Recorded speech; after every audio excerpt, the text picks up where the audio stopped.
पिता श्री राम नाम लाल मुनि माता का, पिता का साया उठा लेखता विधाता का।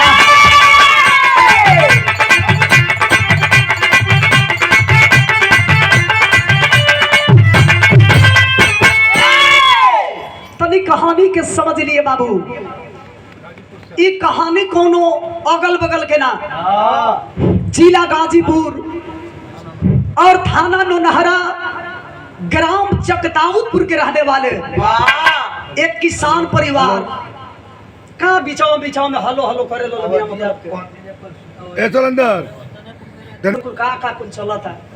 हम तो ऐसा गवैया है ना। अच्छा, करे वाला उपाय वाला सबसे बड़ा कलाकारों के लिए हम तो बहुत छोटे कलाकार हैं, हम कुछ बोल नहीं सकते हैं, लेकिन कलाकारों को ऐसा नहीं करना चाहिए। जितना दिन रात आप लोग जग के मेहनत करके कलाकार के हौसल बोलल गावल से लेके सारा कुछ उठाए के आप लोग दुनिया के आप लोग दिखावे के काम करत नहीं।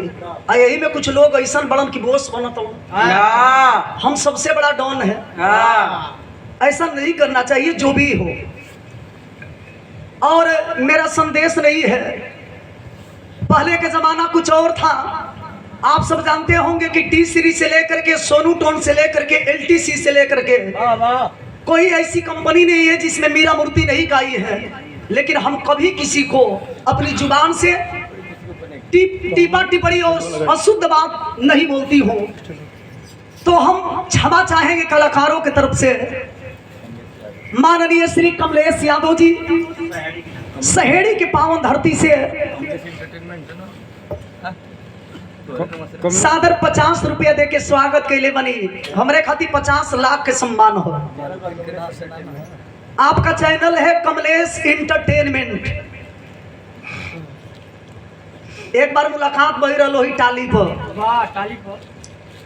आज दूसर की मुलाकात भी हमने के चौकी पर वो चौकी बड़ा सकेत है। तो हम आप दोनों आदमी के कोटि कोटि प्रणाम करते। भगवान दिन दूना रात चौगुना आप लोग के चैनल में और आप लोग की उम्र में बरकत करें। हमनियों को उम्र कट के आप में लग जा कि कलाकारों के आप लोग सेवा करत रही। बनावल जी उम्र यार रहता। अरे हमारा के तो लोग यही तरह कहत कि 60 साल के हो गए। कुछ कितना भी रहिया परेशान बड़न हमार उम्र देख के। खैर वैसा हम लेके जाई लिखी चाहत, तनी ध्यान रहे।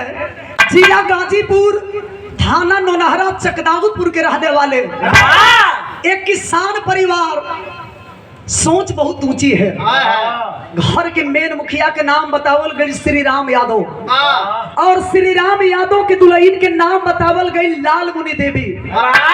लाल मुनि देवी से भगवान 3 गो बेटा दिले बड़ो। सबसे बड़ा बेटा जिस बेटे का नाम अश्वनी कुमार यादव, मझिलका बेटा जोने बेटा का नाम बतावल गई अंजनी कुमार यादव। तीसरा का बेटा जोन बेटा की दुलरुआ बा, जेकरा के हमनी के गांव घर में पेट पोछना कहे नहीं जाए। 12 साल की उम्र बाद जोना बेटा का नाम बतावल गई अमन कुमार। पिताजी किसान बड़न, किसानी करत बड़न, लेकिन सोच ये बा कि अपने तीनों बचवन के पढ़ा लिखा के अच्छा इंसान बनाई। धीरे धीरे समय बीते लगले बाबू। भगवान को शायद यह मंजूर नहीं था। किसी बीमारी की वजह से पिताजी इस दुनिया को छोड़ करके चल बसते हैं। अब पिताजी के गुजरला के बाद घर के सारा जिम्मेवारी माई के ऊपर हो गई। कभी कभार माई लाल मुनि देवी कोने में बैठ करके अपने पति को बात को याद करते हुए रोती थी कि एक समय था कि मेरे पति हमेशा सपना देखा करते थे कि अपने तीनों बच्चों को पढ़ा करके अच्छा इंसान बनाऊंगा। अब हमारे तीनों बच्चों की के पढ़ाई के अच्छा इंसान बनाई, लेकिन बाहर भगवान बड़ा बेटा जिसका नाम अश्वनी कुमार बताया गया हमेशा अपने माई के समझावल करे। माई तू चिंता मत कर, बाबूजी नहीं खाता का तो हर बेटा वादा करता कि यही गरीबी में पढ़ाई भी करी, और पढ़ाई पूरा कैला के बाद जब नौकरी करी तो फौज की नौकरी करी। तो हर बेटा ये शरीर पर चढ़ाई तो वर्दी चढ़ाई, वर्दी चढ़ा करके तेरा बेटा देश का सेवा करेगा। लेकिन माई समझावत रही ए बाबू अश्वनी कुमार यादव मल्लन ना बिरहा में गीत लिखे के पड़ल।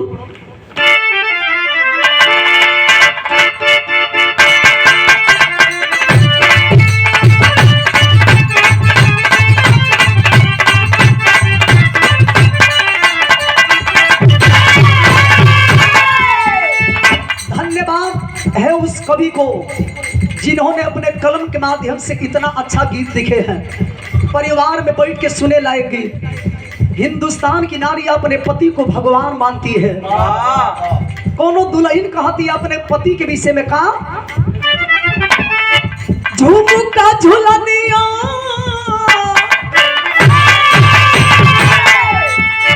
झुमका झुलनिया हंसुली न दुनिया चाहे कजरा के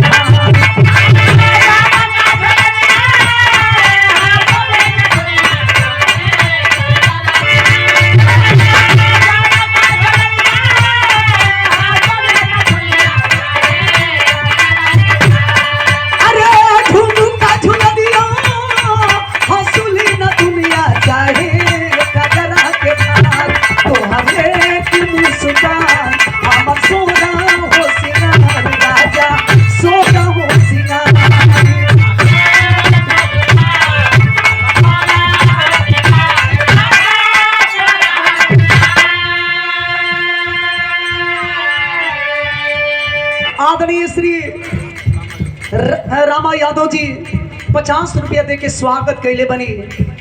जितना लोग बैठ के बिरहा सुनतनी सारा लोगन के चरण छू के प्रणाम। धुन से बढ़िया कवि जी बिरहा के भाव लिखलन। बिरहा से कहानी से आप लोग के नजर एने ओने ना होके लिखलन का भारती के भरले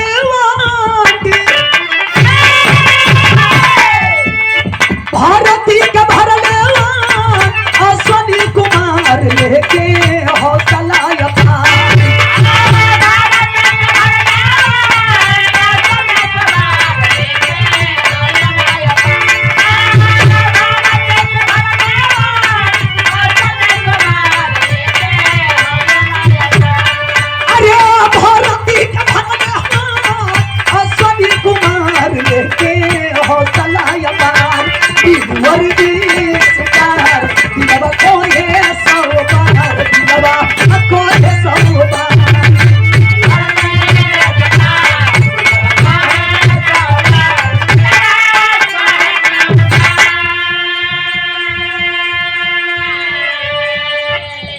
आदमी कि होनहार बीरवन के हो चिकने पात।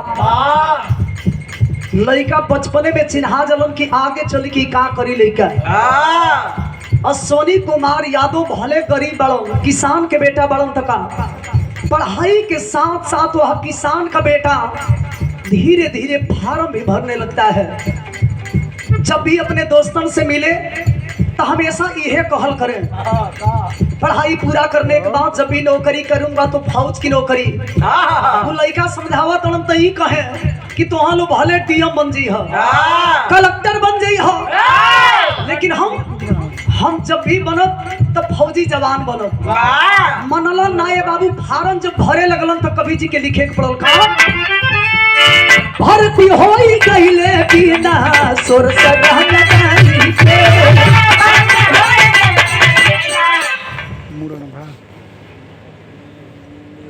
चुलबुल और बुलबुल स्वर्गीय माता जी के आप नाती बने। दोनों बच्चे के शुभ आशीर्वाद और माता बहनी लोग के हमरे ओर से चरण छू के प्रणाम। ए बाबू आखिरकार अश्वनी कुमार यादव जब फार्म भरे लगलन तो लिखे के पड़ल का भर्ती होई गईले बिना सुर सगाई के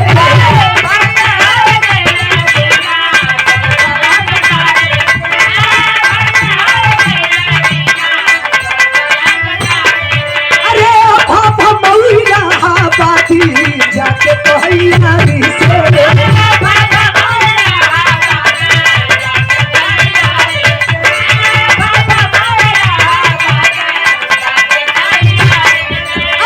पूरा भगवान कैले माई के उम्मीद बहुरल या बाबा के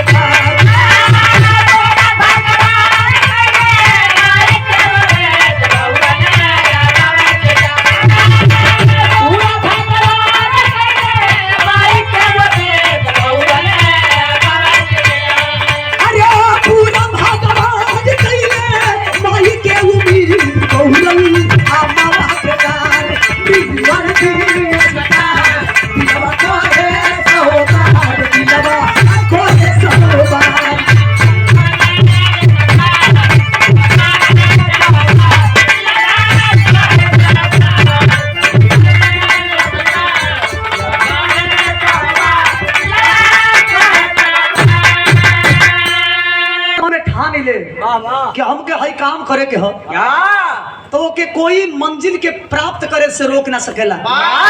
कहेला आदमी कि बबुर के झुरुकुटा अहिर के मोरको यह कोई बनावटी कहानी नहीं है। आप सब पेपर पढ़े होंगे तो जानते होंगे और टीवी में देखे भी होंगे। 2007 में अश्वनी कुमार यादव गाजीपुर का लाल फार्म भरा था।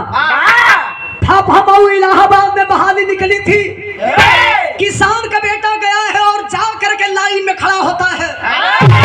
तमाम लड़का कुल खड़ा हो, जितना कुल मोटवा रखा रहलो सो आई खाई के सरवा दे ही बनौले रहलो सो, जितना कुल तोन फुलौले बनो सो दू चक्कर दौड़त दौड़त लगलो सो स्थिति से गड़बड़ होखे। इतना गड़त जीभ निकाल दो सो।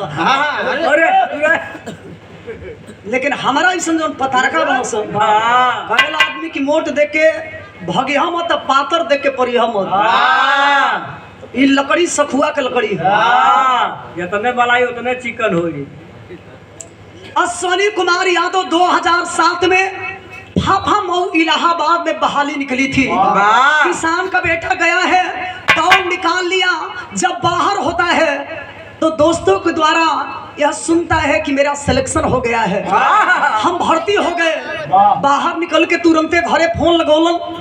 माई फोन रिसीव कैली, वही फोने में कहतलन माई से कि माई तोहर लाल भर्ती हो गई। कौन हॉस्पिटल में हो बेटा? तनी शुद्ध बोलल कल। हम जाना तनी कि एक जना दू जना नहीं खेलो, आज ज्यादा तो हम लोग पर लोड पड़ता है। इंसान परिस्थिति के दास होला। एक जना बाड़न हमारा घरे, हमारा टीम में, तो उनके भौजाई के आज 13 ही रहला। आपो जानत होकर आप जाना तनी यही के चलते उ ना आइल हम तो लोड पड़ता आज तनी उठाई ललो। भैया यही में देखल जाए कि के कितना लोड बर्दाश्त ये बाबू किसान के बेटा अश्वनी कुमार यादव जब घर सूचना देता है, माई सुनली कि हमार लाल भर्ती हो गई। हाय हाय हाय हाय रे माई तो इतना खुश बड़ी, इतना खुश बड़ी कि खुशी के मारे लगली है गोड़ी पछले। गोड़ी पछले हो बारे घोड़ी बा घोड़ी ना यही पचौरा पचले उतान होके चले लगली कि हे काली माई, हे परम बाबा, दोहाई सरकार के हमार लाल भर्ती हो गई। हमार करेजा के टुकड़ा फौज में भर्ती हो गई। तो लोग के जोड़े जोड़े नारियल चढ़ाई, बड़का बड़का केरा चढ़ाई। हमार लाल भर्ती तो हो गई। इंतजार करे लगली कि बेटा कब घरे आई। अश्वनी कुमार यादव जब घरे अलन, ये बाबू माई तो माई होली। माई अपने लाल के आरती उतारो तरीके हमार लाल, आज बाबूजी के सपना के तू पूरा कर देला। ऐसा जिंदगी में हमारे खातिर दिन बार बार ना आई। आज खियाई पियाई के माई इंतजार करे लगली कि बेटा के ज्वाइनिंग लेटर कहिया आई। जहिया ज्वाइनिंग लेटर आइल बा माई अपने बेटा के विदा करत तड़ी देश के सेवा करे खातिर। गुड़ दही खियावा तड़ी, जतरा बनावा तड़ी, दुआरी पे बैठ के रोवा तड़ी। ए हमार लाल एगो माई के छोड़ के एगो माई की सेवा करे खातिर जात रहो। तो हमसे वादा करा आज तक तो हर माई तो से कुछ मंगलस ना। पहली बार हम माँ आंचल फैला करके तुमसे भीख के रूप में यही मांग रही है कि बेटा जा रहे हो तो हमसे वादा करो कि माँ के दूध का कर्जा चुकाओगे, उस माँ के साथ कभी गद्दारी नहीं करोगे। सोनी कुमार यादव भी भावुक हो जाते हैं। माई बेटा रोए लगलन, लेकिन माई समझावत का बड़ी विरहम गीत लिखे के पड़ल बहादुर। पैसा ले लो। पूजनीय ममता पासवान जी बहन जी के द्वारा सादर 50 रुपए का आशीर्वाद। दूर रोआ से बैठल बनी, लेकिन हमारे ओर से आप सबको प्रणाम बा। कवि जी बिरहा में पुरान गीत के संकेत कैलन बहादुर।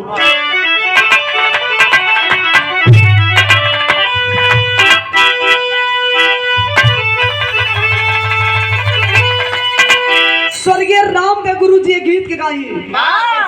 कौनो गीत के रस होके के चाहिए। स्वर्गीय रामदेव गुरु जी को कोई बन ना पाई। बहुत लोग कोशिश कैलन, लेकिन जो लकीर वहां के खींच के चल गई। ये दुनिया के लोग वही लकीर के पीछे फकीर बनल बा। कैसे गाई मास्टर? क्या रे कवानी करनवा, या भाई कवानी करनवा,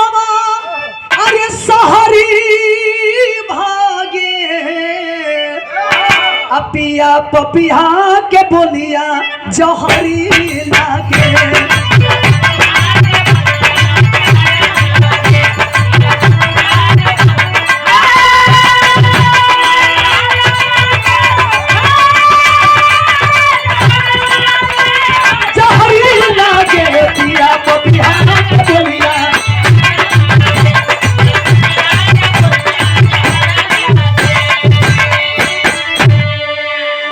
माई रोवा तड़ी आप लोग नोट कर ले, रोवा तड़ी अपने लाल के समझावा तड़ी कैसे का कहे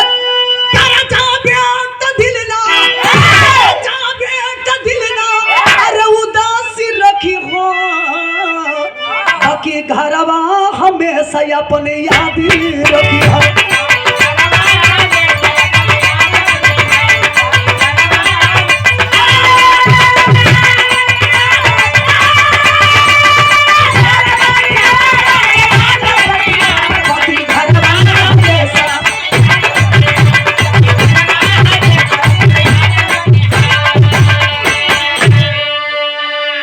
वादा कर लाल कि जोने माई के सेवा करे खातिर जात हो माई के साथ कबो गद्दारी ना करबो, कभी तिरंगा पर आँच चावे ना देबो।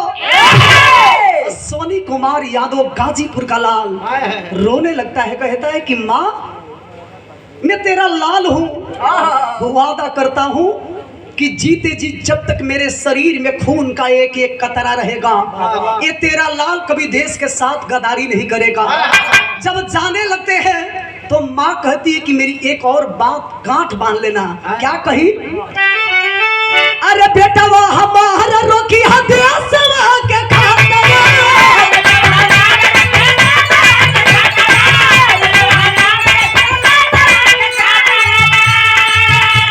हमारा भूमि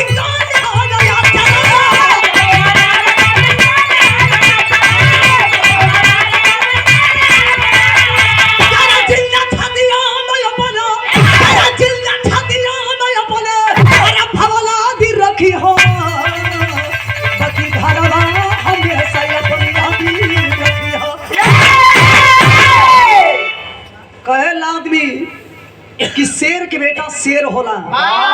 शेर कतनो बुढ़ा जाए जब खाई तो मांस खाई। गाजीपुर का लाल कहता है कि भले ही देश के लिए शहीद हो जाऊंगा। हेलो भैया प्लीज भैया, तेरा लाल देश के लिए शहीद हो जाएगा लेकिन उन कमीनों से तेरा बेटा कभी हाथ नहीं मिलाएगा। माई के एकदम छतिया दुगना हो गई। अपने लाल के गुड़ दही खिया के रोड़ी के टीका लगा के माई अपने लाल की विदाई के लिए वहां पहुंचता है जहां के जवानों को ट्रेनिंग दी जाती है। जवानों के साथ गाजीपुर का लाल अश्वनी कुमार यादव ट्रेनिंग पूरा किया। पूरा कैला के बाद घरे अइलन मास्टर साहब। कुछ दिन बिताए के जब देश के सेवा करे गइलो 1 साल 2 साल ना, अरे भाई अभी समय दूसर हो 3 साल के समय बिता देलो। अब 3 साल के जब समय बितौलन मास्टर यही में दुआरी पर तिलकहरू लोग खाचे लगल लो। तिलकहरू आओ तिलकहरू लोग बड़ा जोर करे। कहाँ ले आए बड़ा लोग? जानते बड़ा कि जब पेड़ा पर आम लटकेला तो ऊपर तमाम ढेला चलेला और सरकारी नौकरी मिल जाए तो ऐसा कुल तिलकहरू लोग के कमी ना होला। दुआरी पर तिलकहरू लोग अगर आ गए तो मालिक के हो के लड़का के मामा लड़का के फूफा लड़का का मौसा जाना तो लोग का कहियन लोग आई जा आई जा पानी उन्हें पी ली जा। ऐसे तो हमने के दहेज के विरोधी आदमी हुई जा। हमने के दहेज ना चाहिए लेकिन आई रहुए लो बगलिए से आई रहुए लो हित लो। अभी तक काले के बातें 10 लाख रुपया देते रहुए लो एकदम कड़कड़िया नोट। 10 लाख रुपया एगो बढ़िया गाड़ी एगो बढ़िया पाड़ी पाड़ा से नहीं काम चली। मांगे के तरीका देखी कि अगर एकरा से आगे बढ़ब तो शादी हुई है ना तो ए बाबू यह कोई बनावटी बात नहीं। जिला बलिया के नाम आप सब जानते होंगे। जब हमारा देश आजाद हुआ तो 24 घंटा पहले बागी बलिया आजाद हुआ था। वही जिला बलिया के रहे वाला प्रमाण बतावल गई कि जनपद बलिया ग्राम गांधीनगर थाना खेजरी बेरीवार बारी के रहने वाले जिनका नाम बताया गया गुलाब यादव। गुलाब यादव के एगो बेटी बिया जौना बेटी के नाम बा अंशु। रिश्ता लेके ही गाजीपुर में अइलन मास्टर। और जब गाजीपुर में लेके अइलन तो देखा बेटी के बाप के हमेशा सर झुकल होला, अब बेटा वाला हमेशा मोछ टाइट रखेला। अइलन तो घरे मर्द मानुष कोई नहीं खे। भेंट हो गई अश्वनी कुमार यादव के माई से, दंड प्रणाम भइल, अपन हाल चाल भइल। कलन के देखी आपके एगो बेटा बजौने बेटा के नाम अश्वनी कुमार यादव बा, फौज में भर्ती बड़न। एगो हमरो बेटी भी है जौना बेटी के नाम बा अंशु। अंशु पढ़ी लिखी लड़की है और बड़ा होनहार है। आपके घर में आई तो आपके खूब सेवा करी। अच्छा तो माई खती औरी कहाँ चाहिए? सुनली की लड़की पढ़ल बिया, लड़की होनहार बिया, लड़की कम करता बिया, बड़ा सुघर है। सोचली कि ऐसा मौका शादी कर दे बेटा के, तो घर में आई तो कम से कम पतो हम के समय पर बनाई के। अश्वनी कुमार यादव के शादी तय कर दिलिए बाबू। आज धूमधाम से अश्वनी कुमार यादव गाजीपुर के लाल बारात लेके पहुंचलन अंशु के दरवाजा पर। रात भर शादी मंगल भइल, विदाई करा के जब लेके अइलन गाजीपुर में अपनी दुल्हन के साथ 1 साल 2 साल नहीं तमाम लोग बैठे हैं। 8 साल का समय बिताया है गाजीपुर का लाल। अश्वनी कुमार यादव जब 8 साल का समय बिताया, 8 साल के अंदर भगवान दूगो दे दिहलो। कहा दे डाला हो? दूगो औलाद। पैर भारी के मतलब समझे लो, दे ही पियराए लगल। गाँव ना गाँव घर में कहेला आदमी जब थुकथुकी बरे लगी लगे हंस मेरा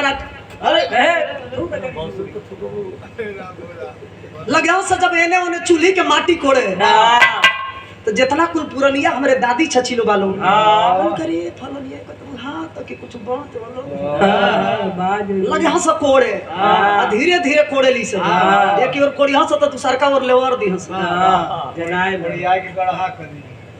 दुइये को भगवान देले बड़ो, बेटी बड़ी है और बेटा छोटा है। बेटी का नाम बताया गया आयशा और बेटे का नाम बताया गया आदित्य। धीरे धीरे समय बीते लगले बाबू, तनी ध्यान दे। 2007 में भर्ती हुए थे और ड्यूटी करते करते अश्वनी कुमार यादव गाजीपुर का लाल 2020 तक ड्यूटी किए हैं। 2020 था और मार्च के महीना दुल्हन फोन लगा दिलस। साला ये महीना में ऐसा 3 गो महीना बड़ा खतरनाक होखेला। कौन कौन हो? सावन के महीना मेहरारून खाती, फागुन के महीना मर्दन खाती, कार्तिक का महीना कुकुरन खाती। काहे ना तू वही का एजेंट हो। तोरे में कभी ना ये बेचारा अपने गांव में खाली चुनाव लड़ रहा। इनके गांव के विधवा पिल्ली वोट ना दिलस। तो ध्यान दे, मार्च के महीना बा, ये जब हवा चलत पुरवैया पति की याद सतावे लगल। फोन लगौली है, जब फोन लगौली तो कवि जी बिरहा में गीत बदल दिलन।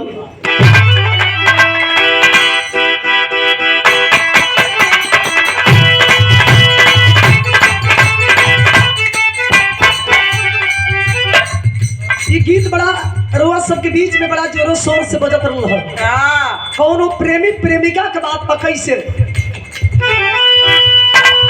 अरे हो हमर सोनवा, अरे हो हमर सोनवा करा जदी फोनवा,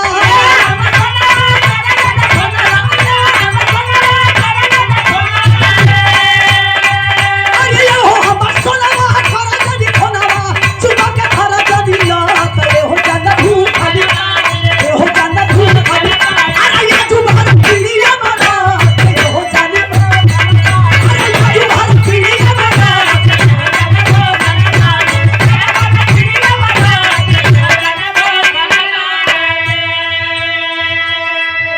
50 रुपया दे के स्वागत कैले बनी आदरणीय श्री रामा यादव पारिवारिक बनी। समझ सकेनी कि मेहरारू कुछ आपसी मैटर जब होला तब विधिवत फोन बहरी लेके भगे हंस। अब बहरी जाए के अपने राजा जी से सलाह करी हंस। अंशु अपने फौजी पति से कहत का बड़ी, अरे फगुआ भैया ना पतिया भुलैला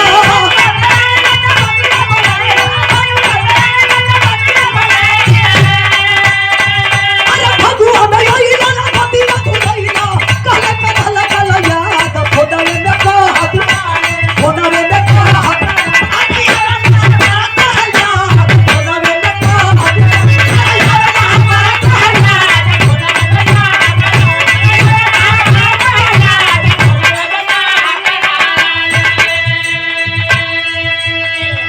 जब रिंग टंटनाइल बा गाजीपुर के लाल अश्वनी कुमार यादव फोन रिसीव कैलन बात होके लगल। अंशु कहती है कि सुनिए आप ठहरे फौजी आदमी और लोग ठीक कहते हैं कि फौजियों के सीने में कभी दिल नहीं होता है।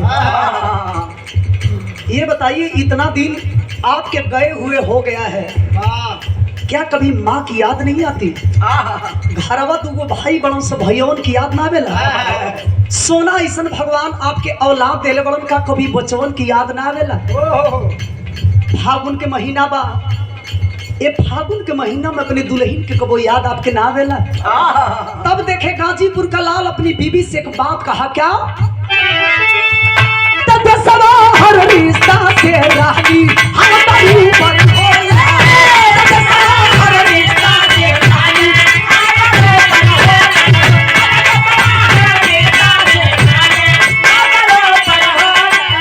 तब दिया हो के रहल कबने तब दिया हो के रहल कबने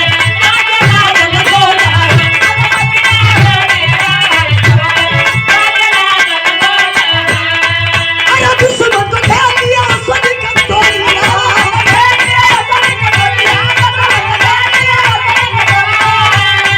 अरे दुश्मन को ढेर दिया स्वदी का तोड़िया हटियों में तू तो जिंदाबाद थोड़ा वे में खा थोड़ा वे में खा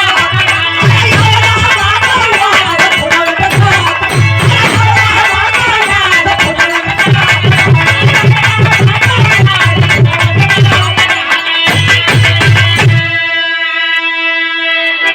समझाओ तरीके जी, इतना दिन गईला हो गई का हमरो याद आपके ना आवेला?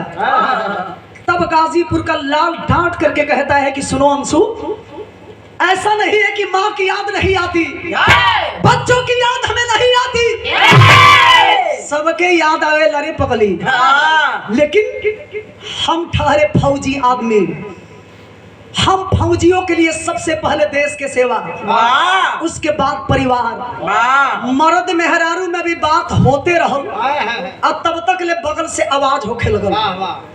अश्वनी कुमार यादव कहते हैं कि अंशु जल्दी फोन रखो, लग रहा है कि ये साले कमीने मानेंगे नहीं। ये बगल वाले साले दोगले होते हैं।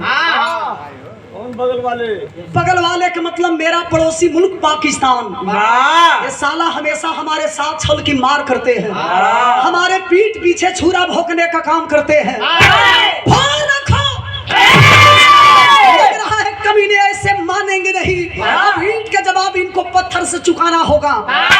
होनावा जब रखली तो कैलत ई है कि अपने टोली के लेके अश्वनी कुमार यादव जहां से आवाज हो रहा था वहीं पहुंचे हैं, और जब वहां गए तो दोनों तरफ से गोलियां चलने लगी।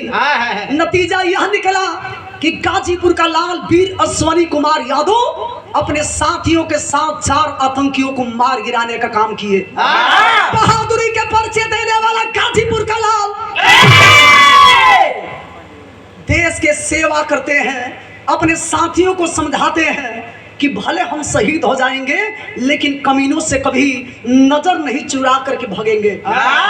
जब 4 गो आतंकियों के मार दिहलन बाबू तो उनका ड्यूटी जाना तनी कहाँ लगा उगल, फिर कश्मीर के कुपवाड़ा जिला हिंदवाड़ा सेक्टर में, जहाँ की एक रोज पहले हमारे देश के 1 फौजी नहीं, 2 फौजी नहीं, 5 फौजी जवान शहीद हुए थे।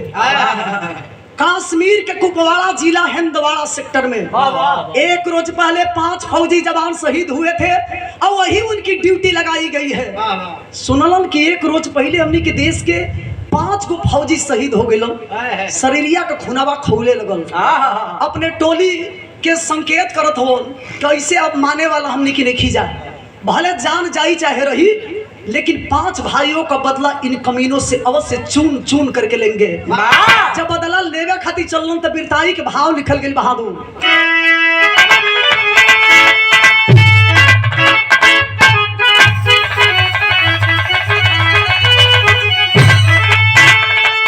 देखो मास्टर, ऐसे हमारा आदत हो का हो आज तो नहीं हम प्रतिबंध में बनी, लेकिन हमारा आदत हो कि मीरा मूर्ति जल्दी चढ़ेली ना, अब चढ़ेली तो मीरा के उतरे के जल्दी आदत नहीं खे। तो का करू आज मास्टरवा का जान ले बुका चढ़ाऊ के रही तो है नहाला पर चढ़ी आदमी, इनका बार ना देखला पर बुझाला जैसे नहाला मारल है। वाह वाह एकदम लाइट दे आप चढ़े के बात देखी कहत हो। हुआ कुल गोदाम में हम पर्दा के यानी पत्ती के बात करी है, तनी मनी पर्दा बढ़ा ली।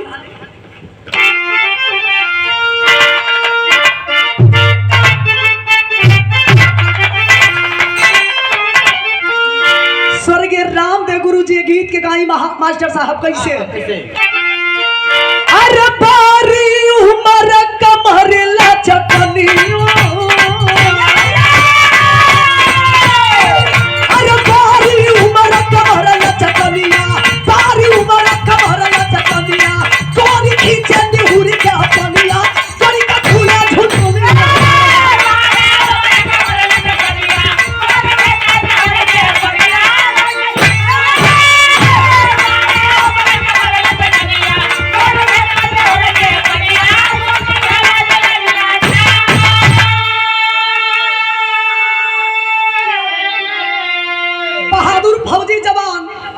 मुकाबला करने के लिए जब आगे बढ़ने लगे, इनकलाब जिंदाबाद, इनकलाब जिंदाबाद, भारत माता की जय, भारत माता की जय।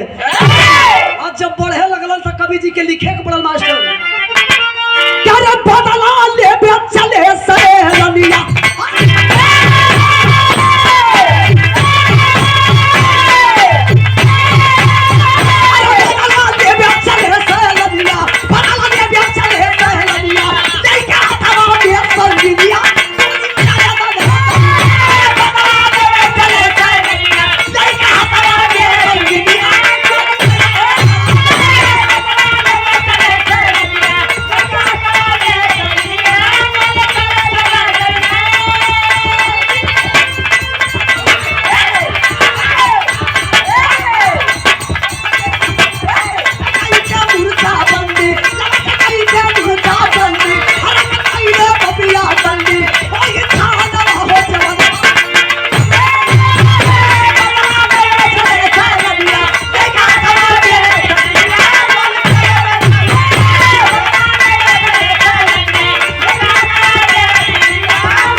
के उस पार्थिव शरीर को तिरंगा में लपेटने लगा।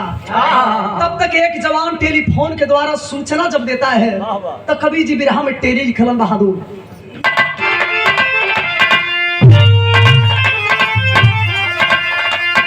अरे नहाई कबल खून में देसवा, भैया नहाई कबल खून में देसवा, मौत का महायुद्ध कब अंतिम बिगुल बजाई,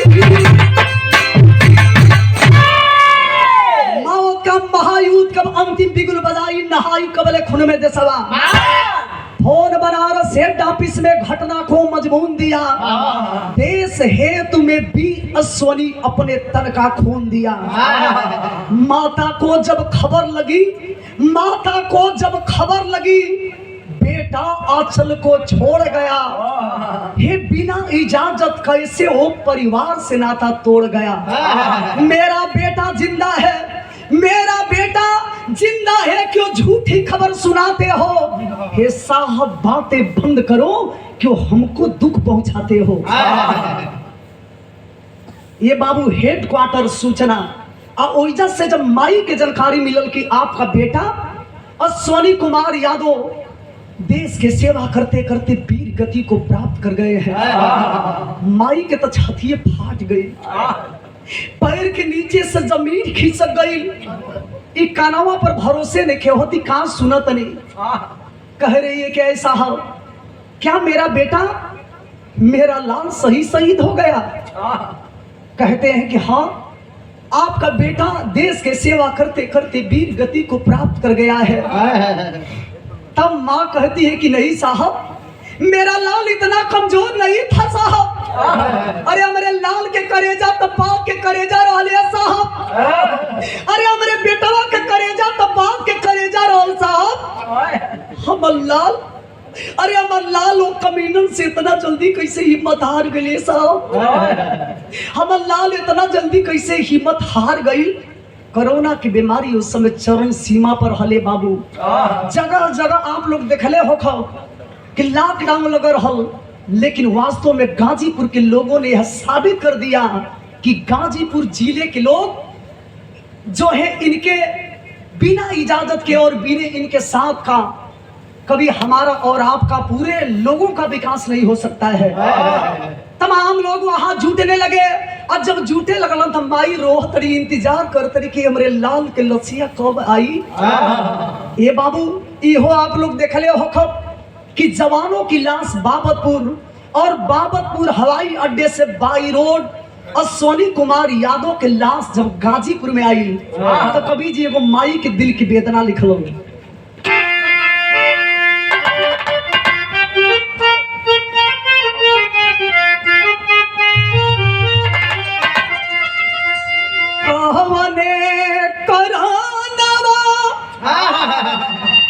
कहवने करनवा जोगी जोगा वारा माले जोगा वारा माले कहवने करनवा भिखिया माले लगे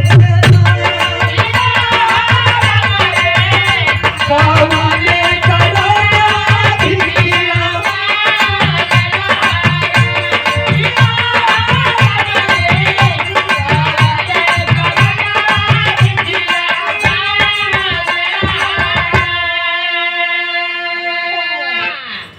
माई इंतजार करे तरी कि मेरे लाल के लसिया कब आई। कौन समझाए उस माँ को जो सूखी रोटी खा करके अपने लाल को देश के सेवा करने लायक बनाई थी। याद कर रही उस दिन को, बचपन में कभी माँ अपने लाल को उसी आंगन में उंगली पकड़ करके कभी चलना सिखाई थी। कटोरा भर भर के कभी माँ अपने लाल को दूध पिलाती थी। दुनिया की बुरी नजरों से छाती से लगा करके आंचल में छिपा करके रखने का काम करती थी। रो तड़िया रो के कहा तड़ी कैसे लाल, खाई के पछारा गिरी गाई ली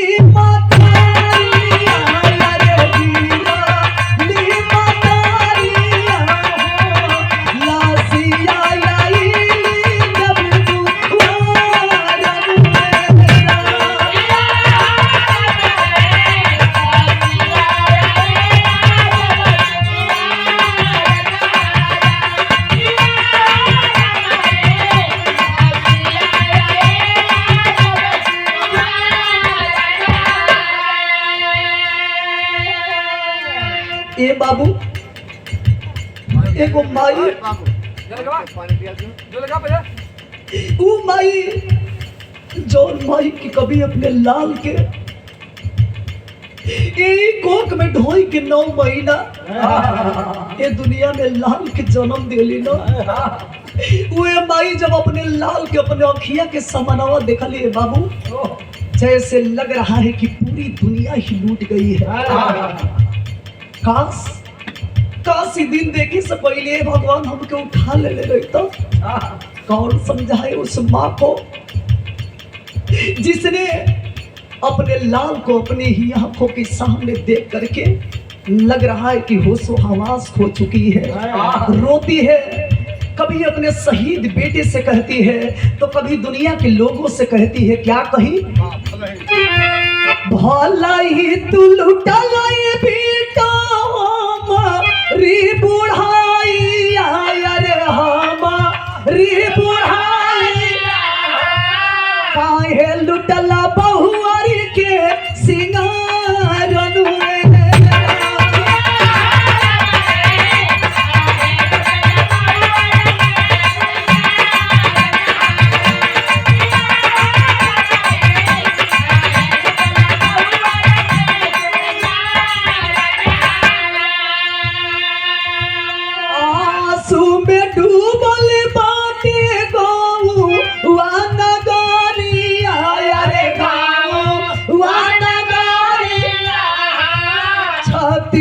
के चीरे चीता कारण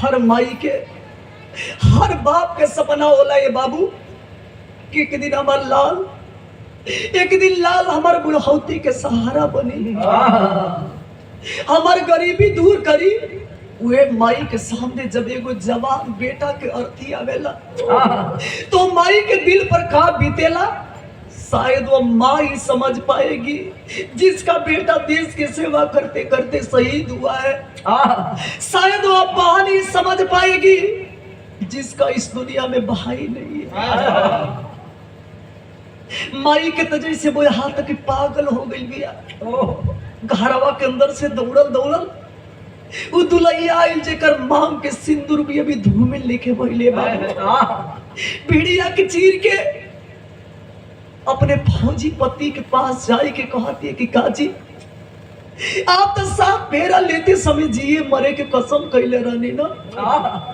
अरे पगली से का कसूर हो गई क्या आप हमेशा हमेशा कभी हमसे नाता तोड़ लेने कभी अपने दोनों टुअरन बचवन के देखे तो कभी अपने पति के चेहरवा के निहारे हम निहार के अपने फौजी पति से वो बात करस विरह के आखिरी गीत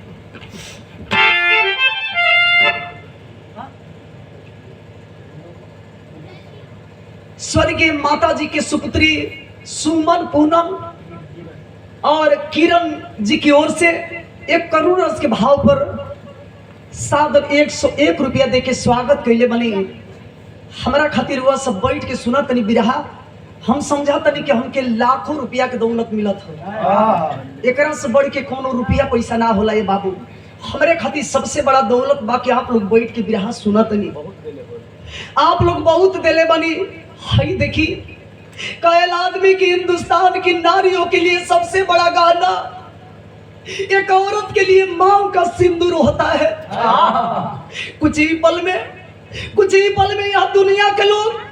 यह दुनिया के लोग मेरी मांग के सिंदूर को मिटा डालेंगे हाथ की चूड़ियां फोड़ दी जाएगी सबके देखे कभी पूरे समाज के देखे तो कभी अपने दोनों टुअरन बचवन के देखे अब देख के अपने शहीद पति से कहे कि काजी जब भी फोन करी ना तो आप कहे कि बेटी खातिर साइकिल लेके आई बेटी के पढ़ा के डॉक्टर बनाई अब तोरी बेटी के पढ़ाई तोरे बेटी के डॉक्टर बनाई रोत या रो के अपने शहीद पति से कहे का कहे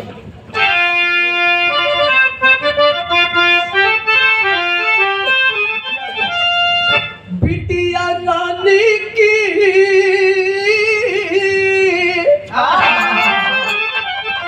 बिटिया रानी की अरे डॉक्टर बनाई बा सपना रहल तोहारी बिटिया रानी की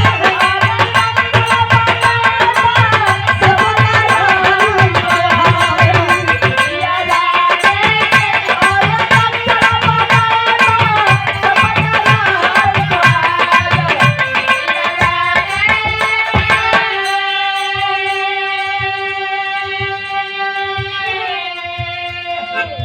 करोड़ रस के भाव पर बहुत सारा रुपया देके सम्मानित के लिए बनी, हौसला बढ़ावे के काम के लिए बनी हमनी के गार्जियन आदरणीय श्री रामा यादव जी, और 101 रुपया देके सम्मानित करी गई।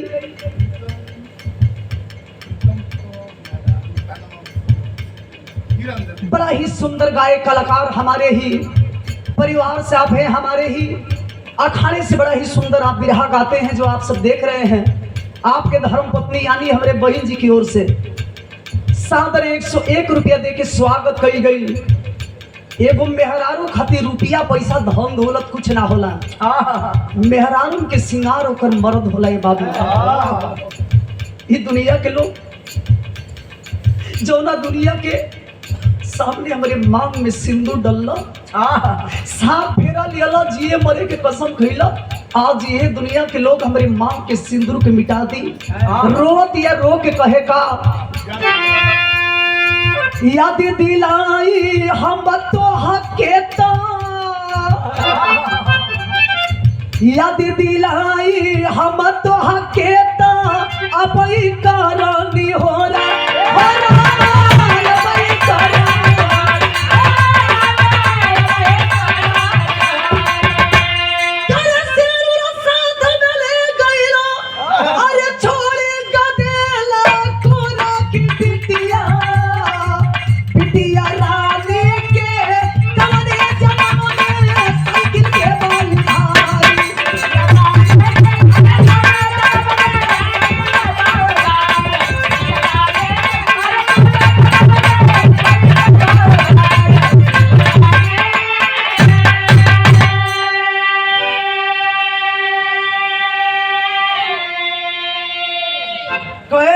की जिंदगी में सबसे बड़ा बोझ एगो बेटी के बाप के अपने जवान बेटी के देख के होला। इतना भैया लो हमारे माई बहन लो बैठ के भी रहा सुनत नहीं, गरीब बानी गरीब घर में अपने बेटी बहन के शादी कर दे, अमीर बानी दहेज दे के बढ़िया घर में शादी कर दे, लेकिन जानत नहीं एगो माई खाती एगो बाप खाती सबसे दुख के बाद कब आवेला, जब एगो बुढ़ाऊ बाप के सामने, बुढ़ापा में एगो माई के सामने, जवान बाप की जवान माई सोचेली कि एक दिन जवान बेटा हमने के अपने कानी पर अर्थी लेके जाई। वही बाप के कानी पर एगो माई के सामने बुढ़ापा में जब एगो बाप के कानी पर जवान बेटा के जब अर्थी उठेला, कमरिए टूट जाला। ये बाबू वो बाप तो अपने आप के दुनिया में जियला से अच्छा मरल महसूस करेलो। जौन बाप जौन माई कि पाई पाई एक एक पैसा जुटा के अपने बेटा के देश के सेवा करे लायक बनावेलो, वही बाप के सामने जब एगो शहीद बेटा के लाश आवेले तो बाप के दिल पर का बीतेला, वो माई के दिल पर का बीतेला, शायद वही समझ पाएंगे। हमारे देश में देश के कुर्सी पर बैठे हुए हमारे आदरणीय नरेंद्र मोदी जी और उत्तर प्रदेश के कुर्सी पर बैठे हुए आदरणीय जोगी जी, तमाम हमारे देश के फौजी जवान इस देश के लिए शहीद हो रहे हैं, लेकिन उनके कानों में जूं तक नहीं रेंगती। जानते हैं क्यों? जेकरा एड़ी न फाटे बेवाई उका जानी पीर पराई। जेकरा कोनो औलादे नहीं औलाद के दर्द का समझी, दर्द तो उन्हें होगा जिसने अपने बेटे को खोया है। एक समय था, आप सब जानते होंगे, हमसे ज्यादा जानकार हैं, हमसे ज्यादा आप लोग जानकार हैं। एक समय था कि जवानों को जब शहीद होते थे तो उनको रैंक के हिसाब से पैसा मिला करता था, किसी को 1 लाख, किसी को 1.5 लाख, किसी को 5 लाख। जवानों की दुर्दशा देख करके आप ही सबके बीच के रहने वाले जिनको आप नेता कहते हो, नेता 2 ही हुए, पहला नेता सुभाष चंद्र बोस और दूसरा नेता जिनको आप लोग बड़ा ही गर्व के साथ कहते हैं धरती पुत्र मुलायम सिंह यादव। पहली बार जब देश के रक्षा मंत्री बने थे, हम कोई पार्टी और पटिशन की बात में नहीं कर रही हूँ, सच्चाई है, सच्चाई छुप नहीं सकती है, बनावट के असूलों से खुशबू आ नहीं सकती कभी कागज के फूलों से। देश में जब पहली बार रक्षा मंत्री बने थे, किसान का बेटा हम सबके दिल के धड़कन।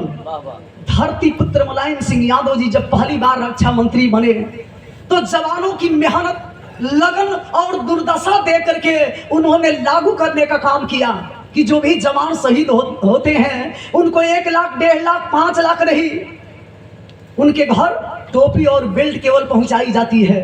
लेकिन आज के बाद जो जवान शहीद होंगे उनको 1 लाख, 1.5 लाख, 5 लाख नहीं, उनको 10 लाख रुपया दिया जाएगा और उनके परिवार वालों तक उनकी डेड बॉडियां भी पहुंचाई जाएगी। यह देन है तो धरती पुत्र मुलायम सिंह यादव जी की देन है कि एक माँ अंतिम समय में अपने लाल को छाती से लगा करके अपने आप को गर्वान्वित महसूस करती है कि मेरा लाल शहीद हुआ तो क्या, उसी शहीद बेटे की मैं माँ हूँ। उठा के पार्थिव शरीर के कुछ जवान मिल के गांव नगर के लोग हितनाथ जब लेके चल रहन उठाए के तो कभी जी बिरहा के अल्लाह लिखल ने बाबू।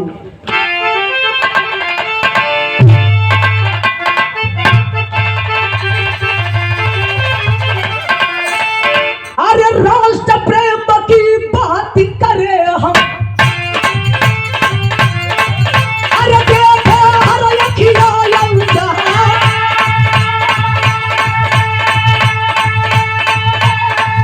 अरे भोज में भरती कोई न लेगा,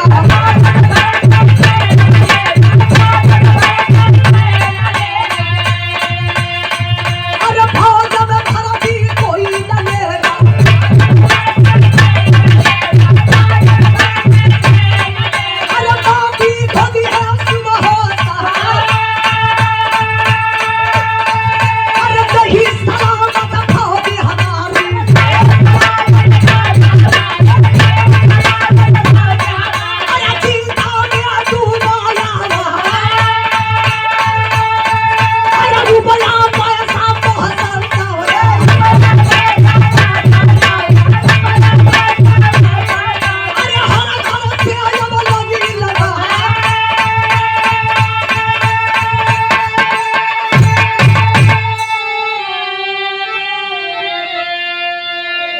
ये दशा रही तो कौन माई के बेटा अधिका बा कि देश के सेवा करे खातिर भेजी।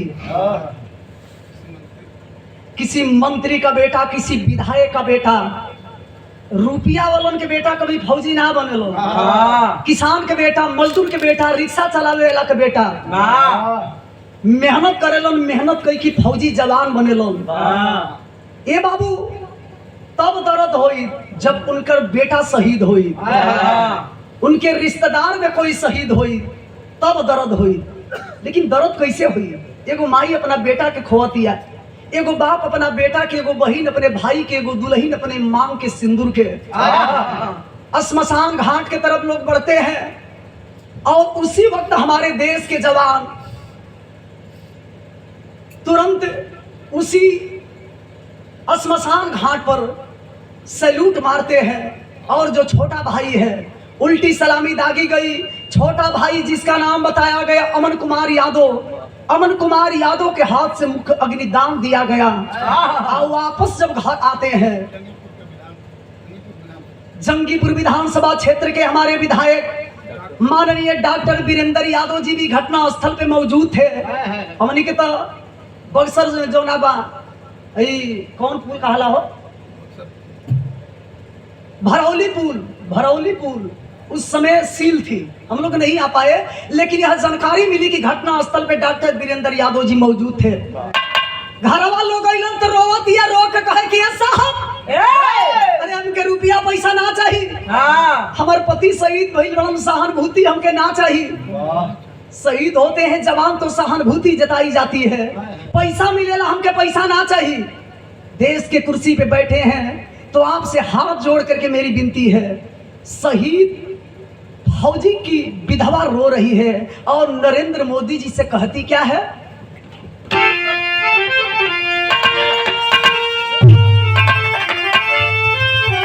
रो रही है और कह रही है क्या, अरे बेमिसाल सपना के उनके कोठिया बनी, तजहिया पढ़ी के डॉक्टरिया डॉक्टर बिटिया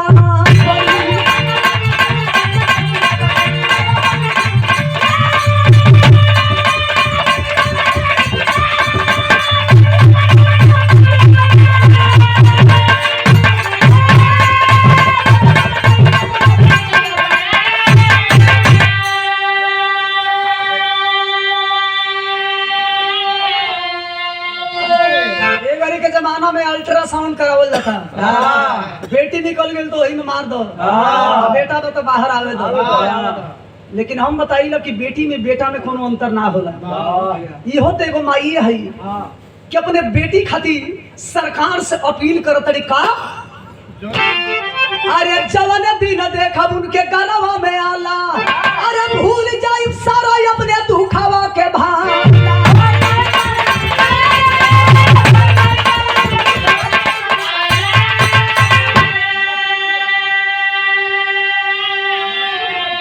माटी जीवन फिर से हीरा मोतिया बनी, तजहिया पढ़ के डॉक्टरिया डॉक्टर बिटिया बनी।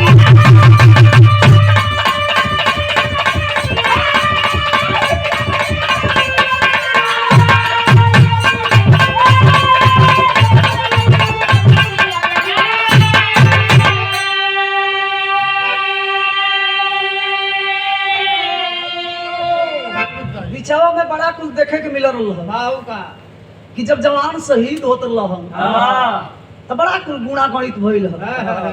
तय कल जाई कि 25 लाख रुपया मिली, कितना लोग ताके वाला ताकते रह गइल, मुंह देख देख के खाली पैसा दिहल जात रहा। ऐसा ना होके के चाहिए। आदमी चला जाता है, कृति अमर होती है, सावन गुजर जाने की बाद जल की कदर होती है। उन जवानों के चरणों में श्रद्धा सुमन अर्पित है। एगो 4 साल वाला नौकरी चलल बा, अग्निवीर तिरकरू आवत न से पूछा तन से गे भैया को साल वाला में बड़ा, अगर को ही 4 साल वाला में जब ले ले बनो सो डंटा फंटा उठा के पीठी पे लाद के चल देता न सो। अगर ही जानत न सो कि लड़का 4 साल वाला में नहीं खे, तो जितना चाहिए उतना ले लो, लेकिन ब्याह कर ये कुल नियम लागता। कुछ दिन में मैं बेचिए दिहलन, हमनी के बात है कि कुल शरीरियो बेचा दे। आखिरी बंद में इशारा है,